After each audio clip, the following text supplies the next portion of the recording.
FOB es probablemente uno de los Incoterms más utilizados en el comercio internacional y al mismo tiempo uno de los que más problemas genera en la práctica. No porque sea especialmente complejo, sino porque se usa muchas veces sin entenderlo del todo. Se acepta porque siempre se ha hecho así, se repite sin cuestionarlo y se da por supuesto que cubre cosas que en realidad no cubre. Y ahí es donde empiezan los malentendidos. Cuando hablamos de FOB, lo primero que conviene tener claro es que no estamos hablando de un acuerdo genérico de transporte, sino de un Incoterm muy concreto, pensado para un tipo de operación muy concreta. FOB significa Free on Board y se utiliza únicamente en transporte marítimo convencional, no en aéreo, no en camión, no en contenedor multimodal fuera del puerto, solo marítimo y con un punto de entrega muy definido. Y ese punto es clave.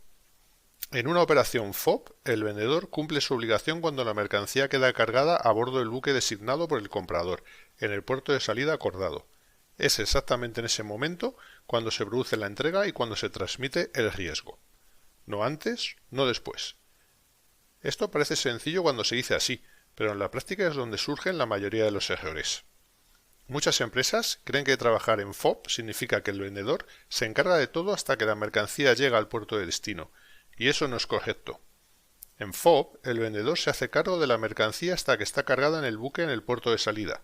A partir de ese momento, el riesgo pasa al comprador, aunque la mercancía todavía esté en tránsito durante semanas. Y este matiz es fundamental. Porque a partir de aquí entran en juego el transporte principal, el seguro, las incidencias en el trayecto y, por supuesto, el papel del forwarder. Para entenderlo mejor, vamos a un ejemplo sencillo. Imaginemos una empresa en España que vende mercancía a un cliente en Latinoamérica bajo condiciones FOB, Puerto de Valencia.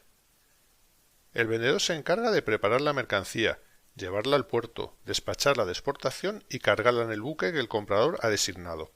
Hasta ese momento todo está bajo su responsabilidad. Pero una vez la mercancía está a bordo del buque, el riesgo ya no es del vendedor. Si durante el transporte marítimo ocurre una incidencia, el responsable, desde el punto de vista del Incoterm, es el comprador. Ahora bien, dicho todo esto, FOB no es un Incoterm incorrecto por definición. De hecho, puede funcionar muy bien en determinados casos. Por ejemplo, cuando el comprador tiene experiencia en importación, controla bien el transporte internacional y cuenta con un forwarder de confianza en origen. En ese escenario, trabajar en FOB permite al comprador decidir con qué naviera operar, qué ruta utilizar y qué condiciones negociar, manteniendo un mayor control sobre el transporte principal. Para el vendedor, además, el FOB puede ser una opción cómoda, porque limita su responsabilidad al puerto de salida y le evita asumir riesgos que no controla durante el transporte marítimo. Y aquí aparece uno de los errores más habituales. Muchas veces el comprador contrata un forwarder y piensa que por el hecho de trabajar en FOB, el forwarder responde de todo, y no es así.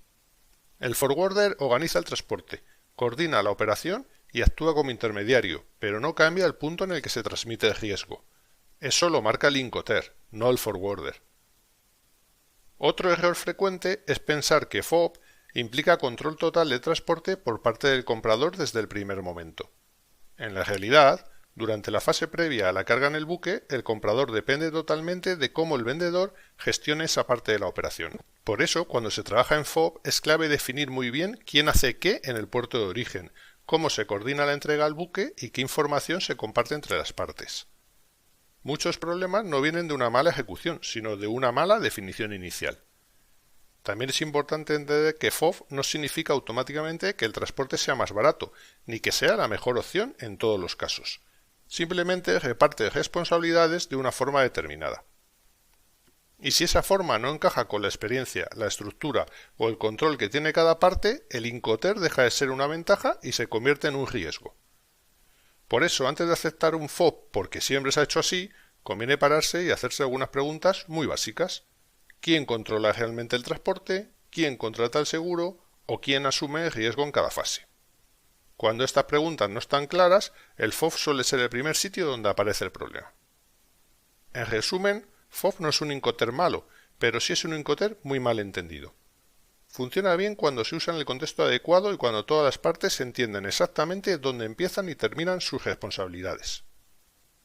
En el siguiente vídeo veremos cómo se compara FOB con otros Incoterms habituales, como CIF, y por qué muchas veces elige uno u otro sin analizar realmente las implicaciones prácticas. Esto es logística sin humo.